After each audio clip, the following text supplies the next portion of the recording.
So then ask yourself, why are these paintings appearing in caves? Well, for these people, they all believe that nature was connected, right? And the spirit world and material world were connected together. So then the question then is, how does the spirit world connect with the material world? Well, through caves, right? Through portals, rivers, caves, mountaintops. And that's why these places were considered appropriate sites for religious ritual.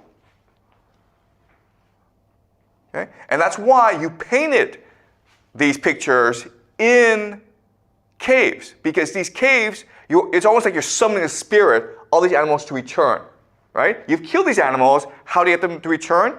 By calling for them in these caves. All right? So as you can see, it's a complex but a complete mythology of how the world works. And for them, this was very, very real. Okay? And you can see how these shamans would actually turn themselves into these beasts in order to better communicate with them. Okay? Because these beasts, these animals, these bisons, were the basis for all life on Earth. If you didn't have them, then you would die off. So you dressed up like them in order to better communicate with them in the spirit world to draw them back. Okay? Okay, so this is another religious depiction.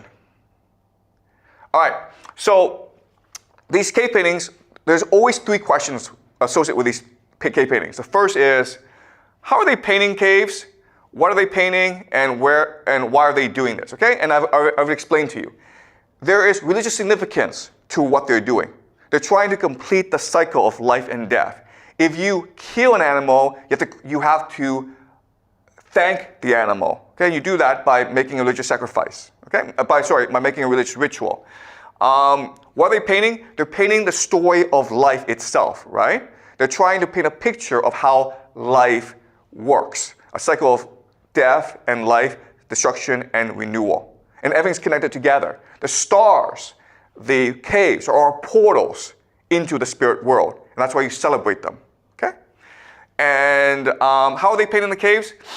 They're painted together and they're using red ochre and charcoal. What's most important is that because these caves actually lack oxygen, when they're painting these paintings, it's almost like they're in a trance state. Okay, does that make sense?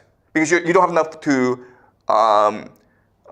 breathe. So it's almost like you're on the precipice, the edge of life and death.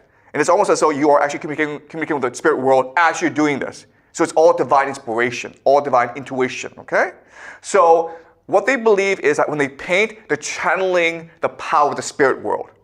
It's not about us using our experience to paint. It's we are channeling actually the divine when we do so.